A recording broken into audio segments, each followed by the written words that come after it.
Well,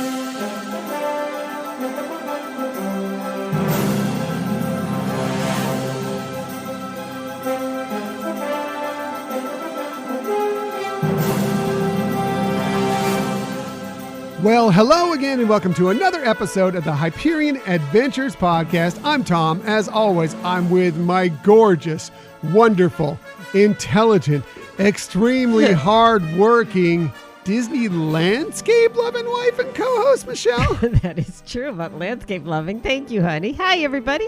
So good to have you with us. We are actually recording this episode on Saturday, February 19th, 2022, although this episode will be dropping on Sunday, February 27th, 2022. Why am we recording this episode a week early than it actually comes out for everybody? Well, if you heard our last episode, then you'd know that Tom is actually on the road again. Yes, as this episode, yes. That's what I'm singing currently, just over and over again across the country. Yes, absolutely. Right now, as this drops, I'm actually probably in California. Yeah, so I am actually on my way home. I will be there soon with our son, Scott.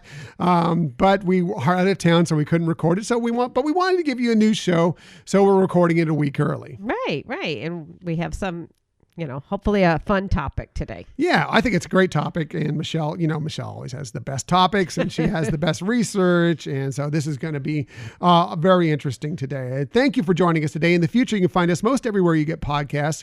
However, the very best place to find us is on our own website, HyperionAdventuresPodcast.com. And while you're there, we invite you to sign up for our newsletter. And as we talked about last week, you get an extra bracket, so an extra opportunity to win a great prize package. Yes. Michelle is pulling together right now as we speak this great prize package. It's going to be given away to the person that gets the most correct in our Disney Songs Madness bracket. If you haven't got your bracket yet, if you didn't listen to last week's episode, please go check that out. The bracket was in the show notes, the link to it. Also, it's in the newsletter.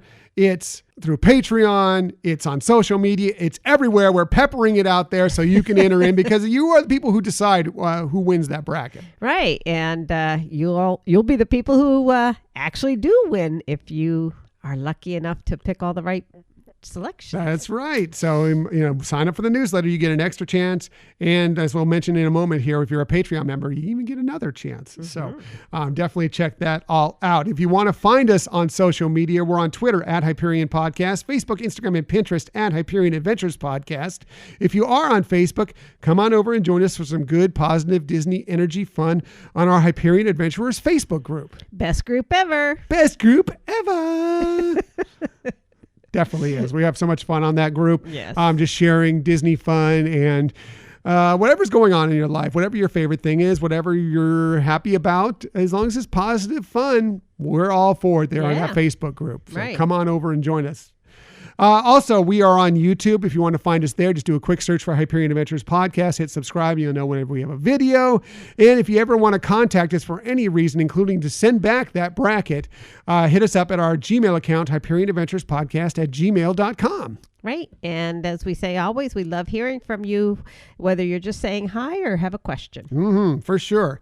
Also, if you want to support this show, there's a couple great ways to do that. One is through our Spreadshirt shop. You can just go to Spreadshirt.com and just do a search for Hyperion Adventures Podcast and we'll come up there. Or you can go to our Linktree account and there's a link there as well. But we just have a lot of great different gear in our various different logos, different colors, different sizes, different items. And it's just a great way to help support the show. Yeah, we really appreciate those of you who have ordered in the past, and we have done it, and we've been very pleased with the products. Yeah, virtually, if you ever see us in pictures or whatever, and we're wearing some gear that says Hyperion Adventures Podcast on it, it's a pretty good chance that came from our Spreadshirt shop. So if you see something you like, it's probably there for you. Exactly. So, another way is to be a Patreon member for us. You can go to patreon.com/Hyperion Adventures Podcast, and we have tiers there starting as low as $2 per month with all sorts of great swag. And as we were just mentioning, you get 3 brackets brackets if you're a Patreon Right. member. So triple the chances to win our prize pack as well. Yeah, how exciting. Yeah. So definitely check us out there. Now, as we mentioned, I'm on the road as we're actually dropping this episode. So, and I have been for a week. So this episode will be a little different. We can't talk about what my favorite thing is for this week because, well, we really don't know. I can assume That would it's be in the future. yeah, I would assume it'll be this evening when we get home, Right. and we're reunited with Michelle. But we will be, of course, continuing that into the future. And we also won't be doing the Disney stories of the week this week because I have no idea what the Disney stories are going to be for this week. As much as as much as I wish I could tell the future, as much as I could be like Bruno, even though we don't talk about him, I don't. I can't. So I will not be telling the future. So we will be skipping that. However, we will at the end of this have a tip for you because Michelle has the best tips and we don't want you to miss out on that. We just never want to leave you on any show without a new tip for the week, or even sometimes they're recycled, but a tip that maybe you've never heard before. Yeah. So instead of all that, we're just going to go ahead and get to our main topic of the week because one, it's an exciting topic, and two, well, it's all about Michelle talking about it and enough about me talking. So let's go ahead and get to it. Our main topic of the week.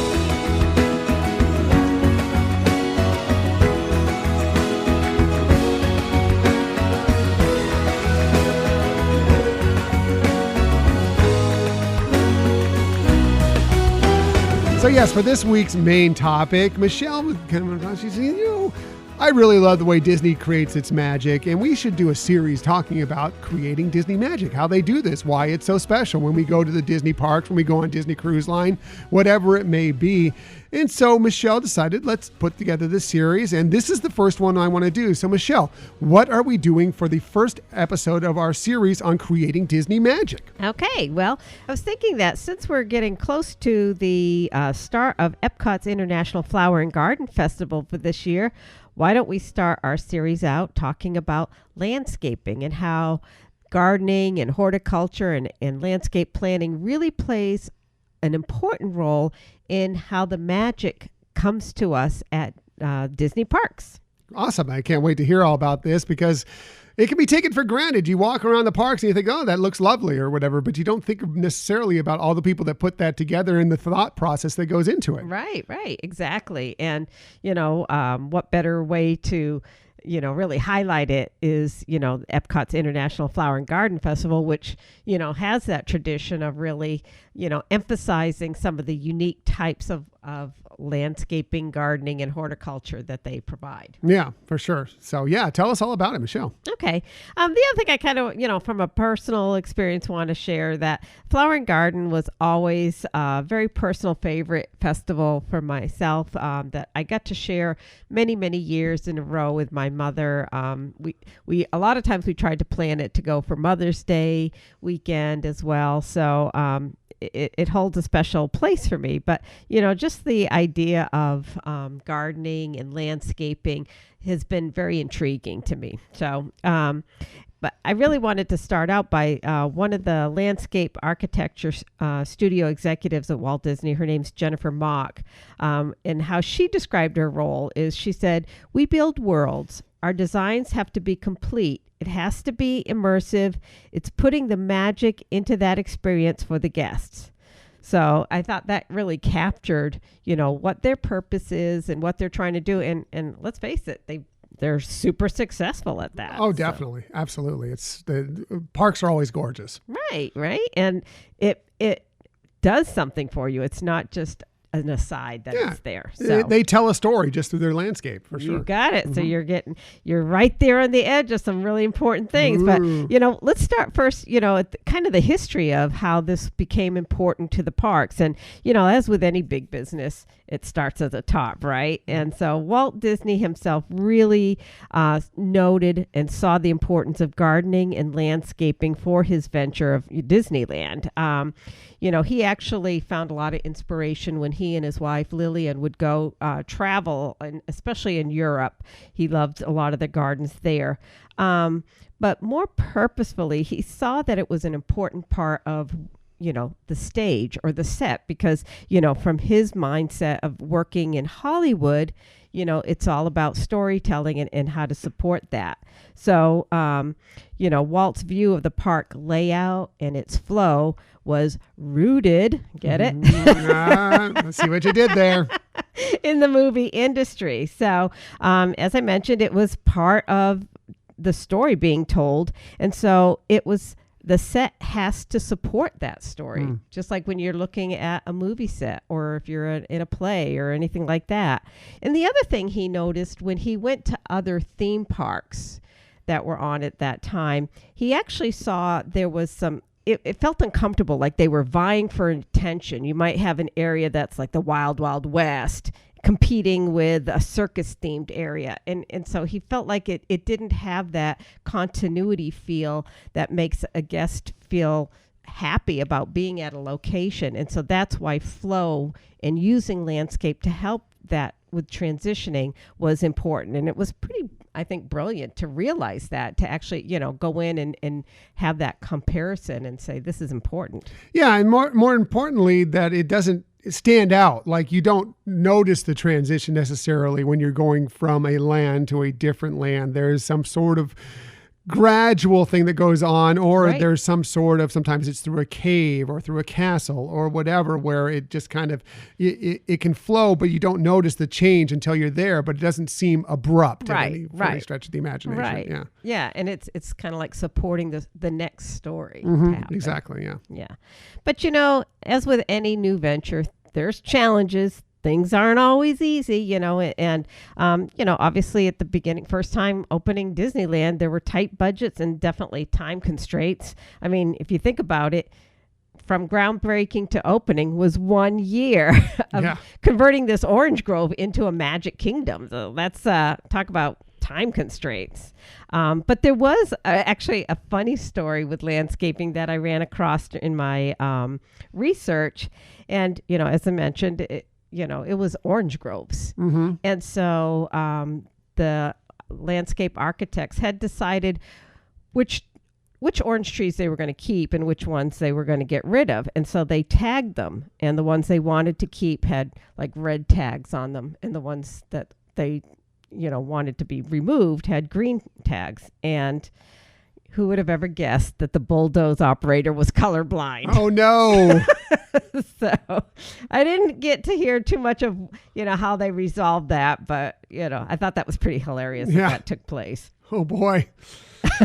Especially those two colors that you're going through. Right. Really troublesome for many people who are colorblind for sure. Just thought that was hilarious. Another challenge, and I guess one would say it's kind of like self-imposed by Walt, but for a good reason, is he really felt strong that, the gardening should always look fresh and beautiful, at its peak year round.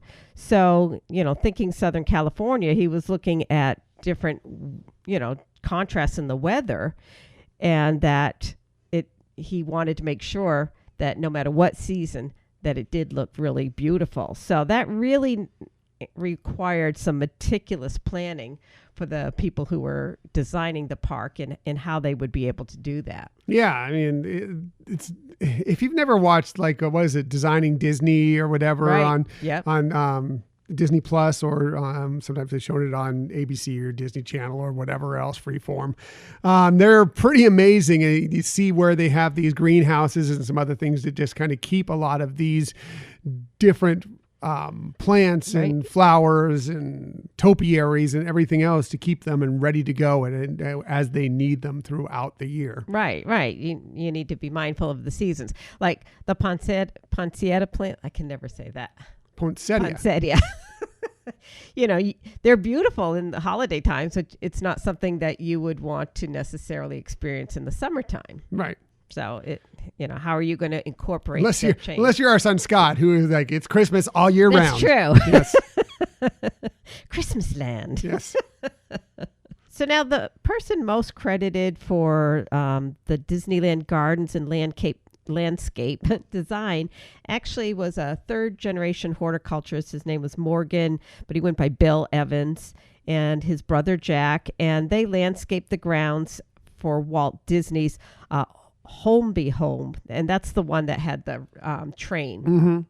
And so in 1954, Walt asked him, said, "Bill, how about you fellows landscaping Disneyland for me?"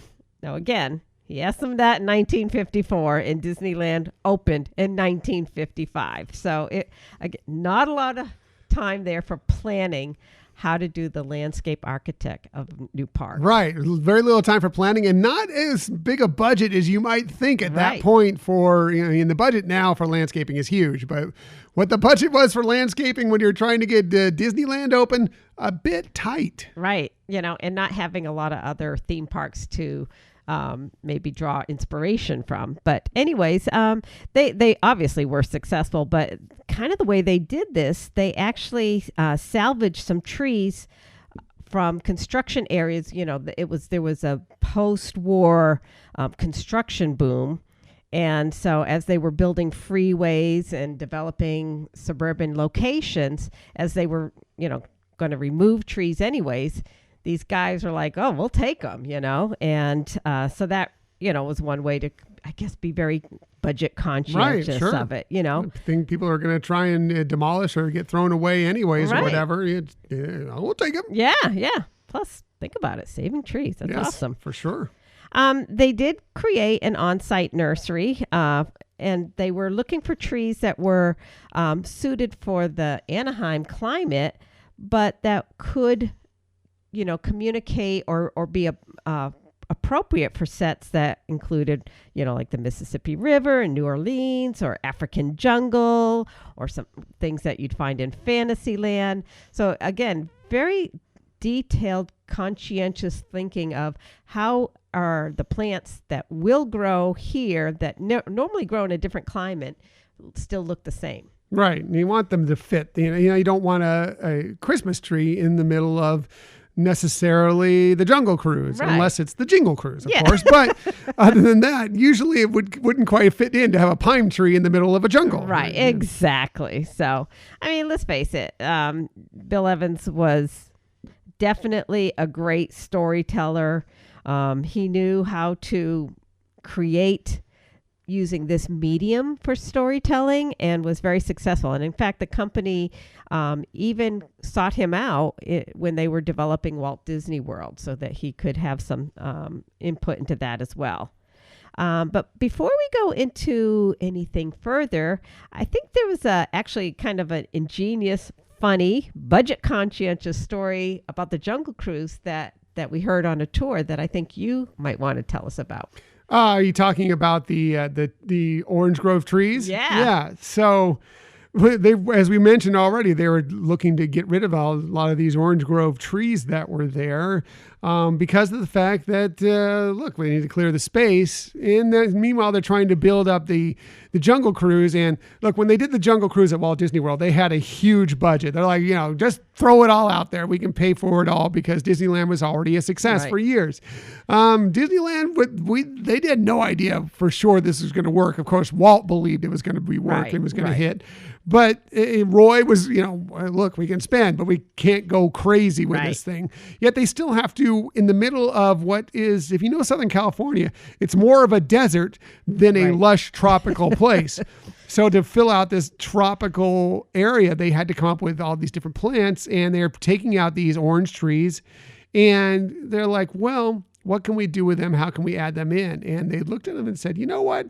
If you turn them upside down, they kind of look tropical, like they could be somewhere in the jungle somewhere or whatever. So that's what they apparently did is and I don't know actually how many they ended up using, but they took some of these orange trees and turned them upside down, and they made them blend in and look kind of jungle-ish. And from what I understand, and we haven't seen it yet, but there is still at least one somewhere within Disneyland's Jungle Cruise that you may be able to spot if you know where to find it. Yeah. Like you said, we don't know. We haven't been able to identify it, but maybe that's because it's just so, it's grown through and it just developed into what you would expect in a jungle. Right. And that's the rumor anyway. It hasn't been completely verified yet, but some sources have said it's still there. You just need to know where to look. Right. But that story of upside down trees is that is true. Yes. All right. So in, talking about landscaping, it's really key to look at what are the main functions. There are three main functions that from the very beginning to now are always considered when developing and designing, the landscaping of inside a Disney park. Can you think of any? Well, story right off the bat. You want to tell the story of the section that you're within, whether it be an entire land or an attraction itself. Right. And in fact, that's really the first main function. It's, it's there to enhance the theme, to complement the show elements. And it's also there to bring like excitement to it. What makes Disney different is that it brings that excitement. So, like we were talking already about the Jungle Cruise, how they have tropical plants there. If you think of like Tomorrowland, they use geometric shapes in their bushes and trees, or at the Haunted Mansion, how they have the overgrown vines and a lot of grassy areas. So, it's all part of the show. What's one of your favorite areas? When you're looking at show. I have so many. I really love the area right out front of It's a Small World at Disneyland. The fact that they have year-round a lot of those topiaries of all the different animals out there, and it's kind of a lush little garden area space. Over at Epcot, I love the gardens at the Canada Pavilion, maybe mostly because it reminds us they're based on Butchart Gardens and some other Canadian gardens as well, but mostly Butchart Gardens out of Victoria, which we visited and love that, and it's so beautiful. I just think that on a nice day, it can be so lovely out there to walk through that space. But there's just so many to really think about in Disney as far as just wonderful landscaped areas. Right. I mean, some are, like you said, just brilliant and beautiful. Some can actually be like Zen. Like if you go into the China Pavilion, the by the water pond and all the little waterfall and plants that they have over there, can be pretty nice, relaxing. Yeah, the tea garden at the England, the UK Pavilion, is really beautiful as well. Right, and again, those are all great, examples of how they use it to tell story. So. The other thing, and I know you touched on this a little bit earlier in this episode, is about providing transition. So as you move from one land to another, it needs to be comfortable feeling, smooth, but also in character. So, and one of the things that it was pointed out to us in one of the tours, I think it was the walk and waltz footstep tours, as you're going from Main Street USA into Adventureland, it's really seamless and subtle, but how you really see from one environment to another, two different contrasts, but it doesn't feel that way as you're going through. Well, even if you go to to Walt Disney World, to Magic Kingdom, and if you look at the Crystal Palace restaurant, because it transitions between the hub, Main Street USA, and into Adventureland.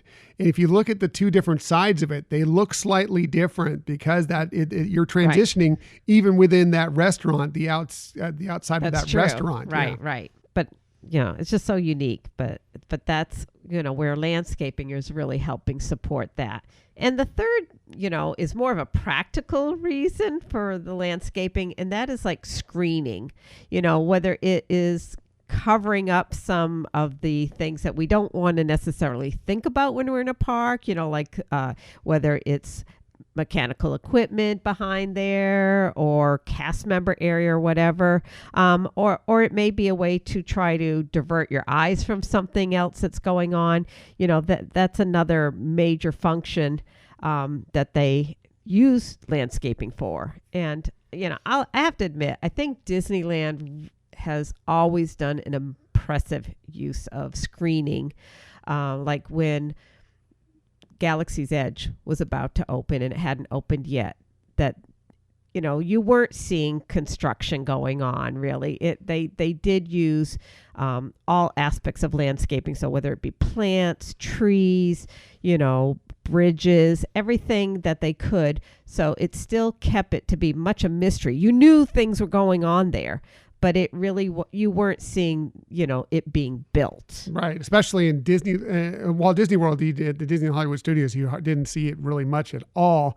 Disneyland, there were a couple spots where you could like get on your tiptoes, or if you were up on Big Thunder, up near the peak there, you could kind of glance in and see a few things, but they did a really good job of kind of keeping that hidden, like you were mentioning about. Yeah. Right. And then, if you think back of how they did it, they kind of had things that were more interesting on the other side that kind of drew your attention and your eyes away. You knew, like I said, you knew what was going on there, but you didn't see it.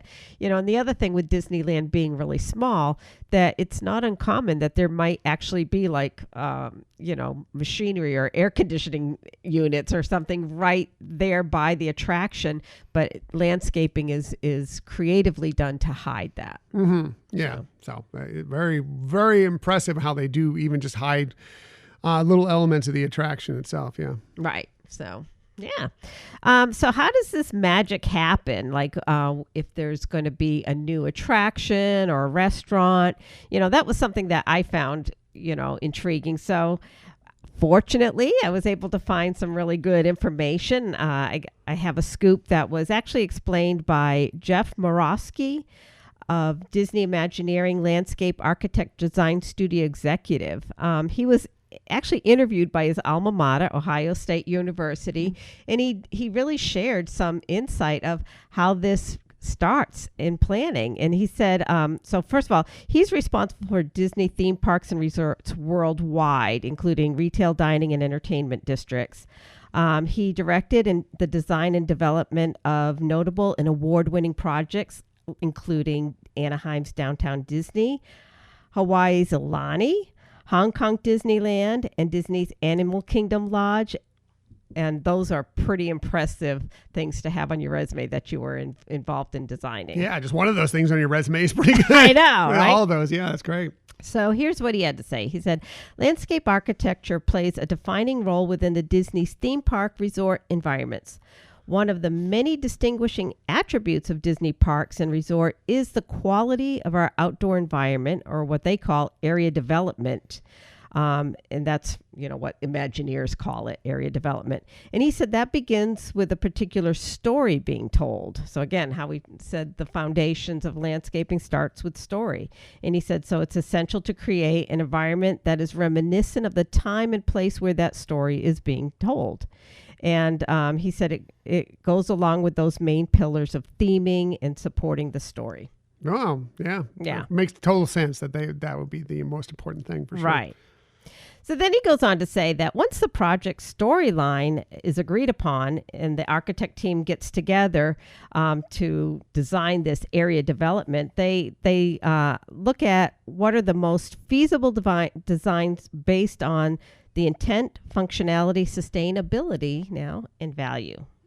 And he said, typically a Disney theme park project can take 5 or more years to design and bring to fruition. And during that time, the landscape architects play a key role in that design and oversight to ensure the design and intent and Disney quality is really captured throughout all phases of the project to opening day. Yeah, I thought that was pretty cool insight. Yeah, and you see the concept art, and a lot of times there are a lot of the landscapes that are involved there that makes them particularly beautiful. We looked at this, was it Story Living by Disney that came out last week, right. And how, if you look at that is all about landscaping out there, and I'm sure that they're working on a lot of that. But I mean, and things could change from concept art. They almost always do to what the actual attraction ends up being, or the land ends up being, or whatever. But it's that design to begin with that, helps spur along the idea and make people excited about it. Right. And I had never thought before how early on they're involved. I would think that, first maybe is, okay, we have to have attraction and it's going to be, focused on this. And they have, maybe some concept art about that, and I always felt like the architect stuff was kind of like, not the architect, the landscape architect was kind of like the last step of the way, but it really isn't. It's very much at the beginning. Well, yeah, because you got, like you were talking about, hiding different things within the attraction that, we don't want to be necessarily shown out to the public. So, I mean, right off the get, you need to have this landscape prepared. Like, how are we going to, fix where this ride operation system that is right out there that could be out in the open is sort of blends in more to it, so it doesn't take you out of the moment. And so that's true. Having to work through that from beginning, I would imagine is very, very important. Yeah, right. Among other things, I mean, it's just how you feel about being on that attraction. I mean, who would what would Cars Land be without the Radiator Springs Racers and that whole area right through there? I mean, yeah, it'd still be beautiful, and part of that is the landscape that's just going down Route 66 and Radiator Springs itself. But when you get down there to that attraction and the way that attraction lays out, it's gorgeous, wonderful, and you were right there in the middle of somewhere in, I don't know, Arizona, New Mexico, Texas, wherever, you would find Route 66 going through. Yeah, I know. It's so impressive. And if you have never been to Disneyland at Disney California Adventure, that to me is like a pinnacle of how they really were able to use a small space and make it look so vast and contain all the components that you would expect to see in that area. Yeah, you step right into the movie there. They talk about immersion. When we've said it many times on this show, it's arguably the most immersive land you'll find in any Disney park, at least for sure in the United States. Right.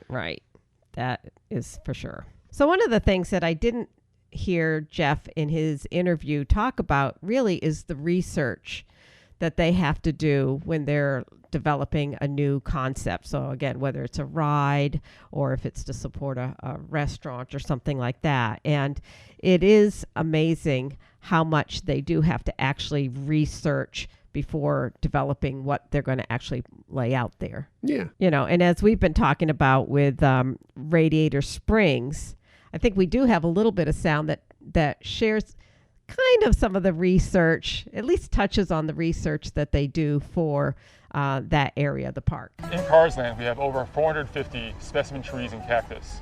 And what makes these special is that each one of these is hand selected. So we actually go out there and we find the perfect oak tree, the spectacular shaped cactus. And these are really characters that we put into the story. They really are special to us. The landscape is certainly part of the wow as you walk into the land, whether you're coming in from Radiator Springs, the town, or through the portal at Pacific Wharf and you see Willie's Butte. We provide the color and texture that adds to the rockwork scenery and, of course, to the architecture. There are over 20,000 shrubs, grasses, and small cactus which make up the rest of the landscape. It's really a diverse palette. Really proud that we've kind of kept that tradition of a landscape that is both genuine as well as horticulturally diverse. I always love hearing it directly from the people who are involved in it, because you can definitely hear their passion and everything, but the work speaks for itself. Right. Interesting to hear how many pieces that are actually within that space that fills it out and makes it look as lush and beautiful. Well, lush for a desert, but as lush and beautiful as it is.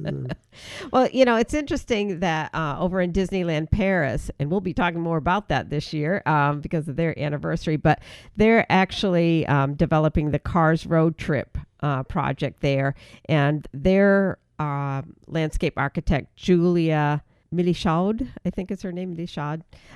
She gave some really good insight into this. She said the transformation presented a challenge for their Imagineering team as it involved completely rethinking the landscape there in France to really be a living example of the American West. And so, obviously their trees and things just don't scream American West. So they had to do a lot of research on that and kind of decide what vegetation really would support that, looking at transporting trees from other areas that still could, even though they might not be indigenous to that area, still could survive there, that would still give that ability to support that storyline of the American West. So she said, extensive research work was necessary to identify plant species that could adapt to the climate conditions and soils of France, plus guaranteeing a feeling of immersion in the West, no matter the season. So again, kind of like what Walt was saying, he felt his parks needed to be their best no matter the season. So, as you can see, it started from the basis of Walt. It's a tradition that they're really continuing. And it was so interesting doing this research. But I found one more quote from Julia that I thought really shined a light on what they do. Okay. And she said, "Nothing is done randomly. We choose each tree in the nursery, and each one was planted in a specific place where it has a role to play in terms of scenery and utility, be it to direct the guest's attention or to support an element of the story. These plants also serve to naturally conceal what's behind the attraction and invite guests further in the experience as told by the Imagineers." So I thought, wow, how interesting. Like she said, every plant is designed and determined where it's going to be. It's just not like, oh, okay, let's, why don't we move this tree here? Why don't we put a couple other plants here? It's well thought out before they actually, go into planting. Right. It's one of those things that makes why we were talking about creating Disney magic. That's what this series is all about. That's what sets Disney apart from a lot of other theme parks throughout the world, is the fact that they do think about these things so well. And I mean, there are some other parks that have started doing that as well. But, Disney was the one who kind of set the precedent for it. Right. And everybody's trying to always play catch up with Disney. Maybe not on necessarily attractions that you love. Maybe not necessarily on food that you love. But Disney was the first to do this, and Disney is kind of set the bar very high for people to follow. Right.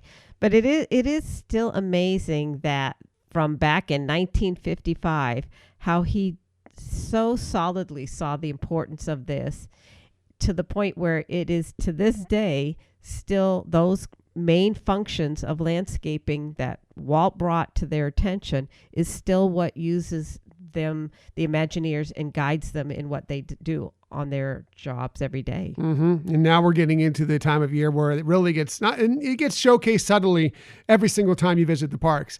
But this time of year, the Epcot International Flower and Garden Festival always is the true shining light on the various different horticulturists and landscapers that go out there and do this great work at Disney, because this is when you super pay attention to them. Throughout most of the year, it's there. You know it's beautiful, but you kind of pass by it. Right. Now you actually stop and appreciate all the work that they do. Yeah, they get to showcase their talents for sure. So, and one of the great things that you really get to experience is all your senses when you're at, these festivals. And this year, on the Bridge to World Showcase, they've actually added a new, what they call fragrant garden.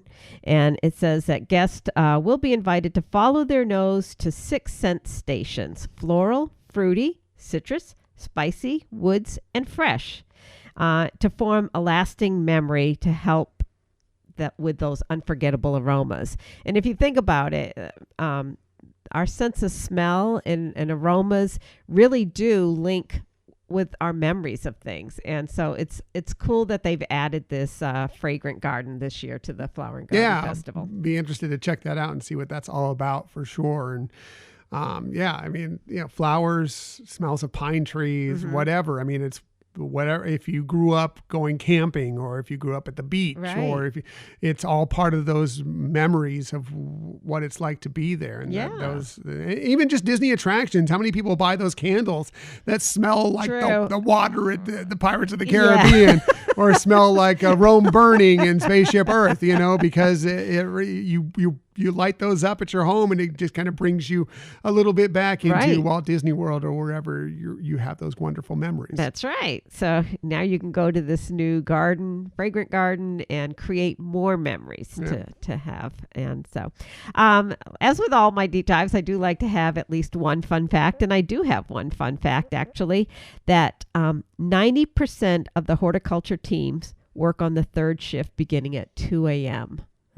I knew that there were a lot, but I would never have guessed 90% of the team. Well, you think about it. I mean, you don't ever, you see the cast members working attractions. You see the guest services cast members. You see sanitation. You see security. Right. How often do you ever see somebody out there digging up and replacing a tree or a flower? Sure. Or, that all happens in the evenings. Yeah. It makes sense. In the parks, yeah. Yeah, it just was kind of a interesting concept to me. So, I do want to just encourage everybody, when you're at the parks, just take that moment to really look around and appreciate what is the functionality of that landscape and how is it affecting you emotionally. Yeah, I mean, create magic. Especially for those of you that go to Disney parks regularly, you're always looking for something else to do there. Right. How about just going around and appreciating the landscape for what it is and all the work that they've done and how wonderful the transitions are and how it fits into the story and how it, like Michelle talked about, how,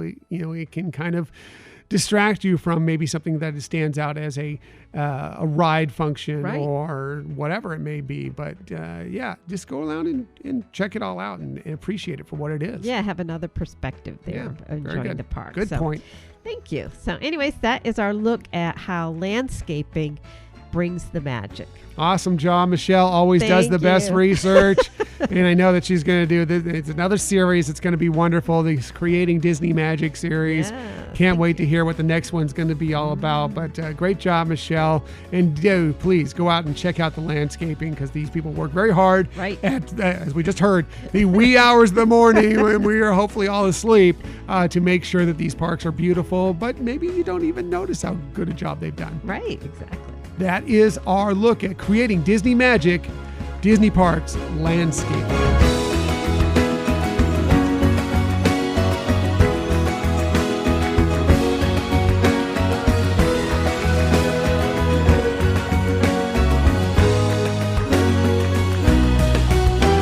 Great job, Michelle. She always does the best research and finds some interesting fun facts about things and maybe makes you appreciate things a little bit more when you're out there on your next Disney vacation. Yeah, we just want people to have fun. Yes, more than anything else, for sure. Now, as we mentioned, there will be no Disney Stories of the Week because I'm somewhere on the highway, somewhere between Arizona and California right now as this episode drops. However, we never leave you without giving you some sort of tip that might help you on your next vacation. And when we do this, we always start with Michelle. One, because she's great, awesome, all things wonderful in the world. She definitely does the best research, as you just heard. She has the best lists, she has the best brackets, but she definitely has the very best tip. So let's get to it. Here's Michelle's tip of the week. Oh, you're just too kind. All right. So, in the past, we've talked about if you're staying at a Disney resort, especially one that's either like a studio that might have like a microwave or mini refrigerator or something like that, or, you might be staying in a villa that has a full kitchen, that you might want to get some groceries delivered. And we've talked about that in the past. But one of the things that is wanted to highlight for you now is that Bell Service no longer accepts an order if there's alcohol. So like if there's something that's age restrictive that you have to show a photo ID for age identification, they can't accept that. But what you could do is one, you could pick a service that does distinguish a time of when they deliver that you might be in the room already. And so you can arrange to be there to accept the delivery directly from them. The other thing that you might want to consider is these stores at the resorts do carry alcohol as well. So, you can get wines there, for example, and sometimes it is themed.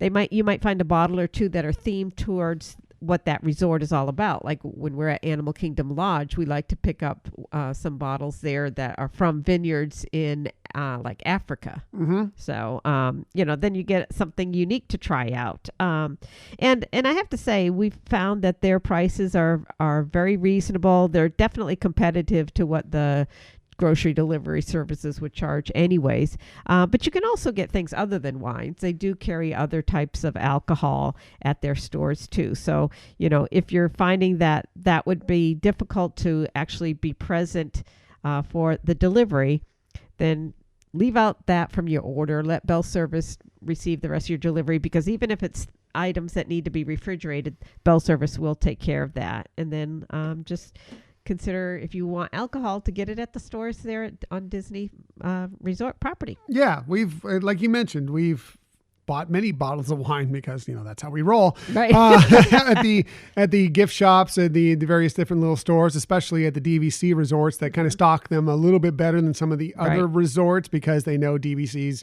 usually have at least a kitchenette, if not a full kitchen. So they may need a few more things.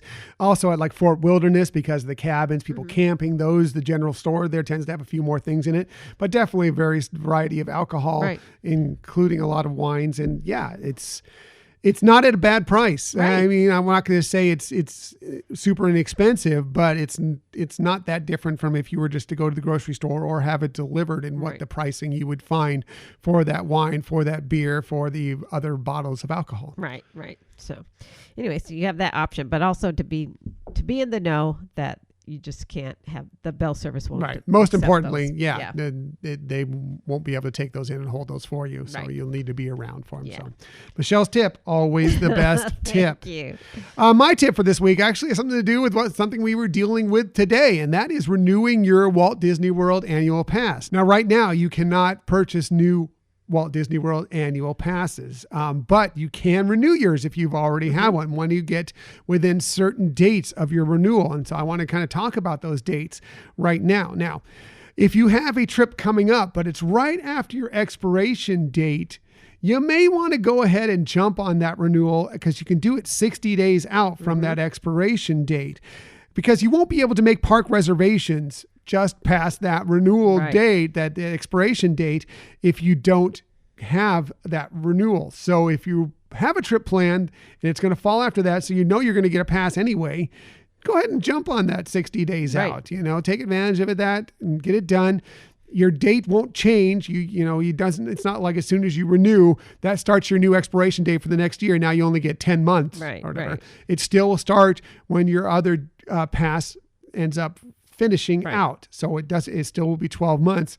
Then you'll be able to make those park reservations, which, most likely they're fine. You could probably make them at a later date, but do you really want to worry about that when you're planning out your vacation? Get those park reservations done. You can make your restaurant reservations, your dining reservations as well, and you're good to go.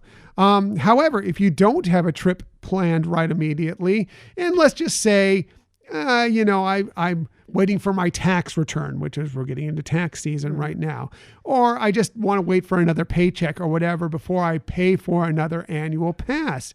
You do have up to 30 days after your expiration date to still renew that pass. Right. Now, no, you do that, it's still the same amount of 12 months. So whatever your pass expires will still be your 12-month date out. So let's just say yours expires on March 31st and you don't renew it until April 18th or whatever. Right. It doesn't mean that your next date will be 12 months from April 18th. Right. Your next expiration date will still be March 31st of the following year. Right, yes. So, but it's just more of if you want to not spend that money, if it's more convenient for you to not spend that money at a later time. So, good point.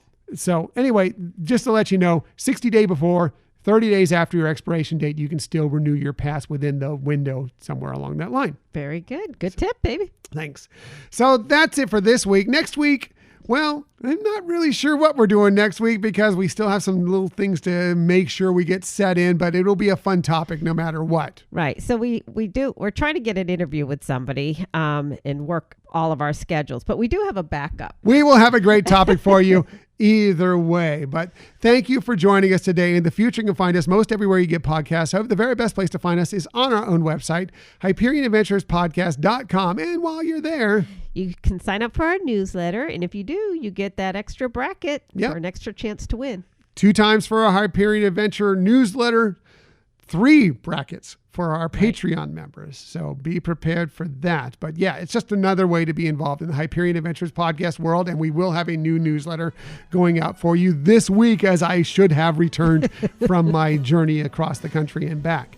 Also, please follow us on social media. We're on Twitter at Hyperion Podcast, Facebook, Instagram, and Pinterest at Hyperion Adventures Podcast.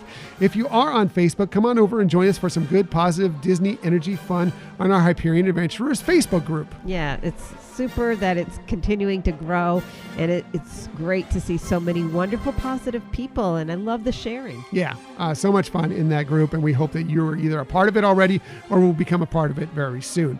We are also on YouTube. If you want to find us there, just do a quick search for Hyperion Adventures Podcast, hit subscribe, and you'll know whenever we have a new video.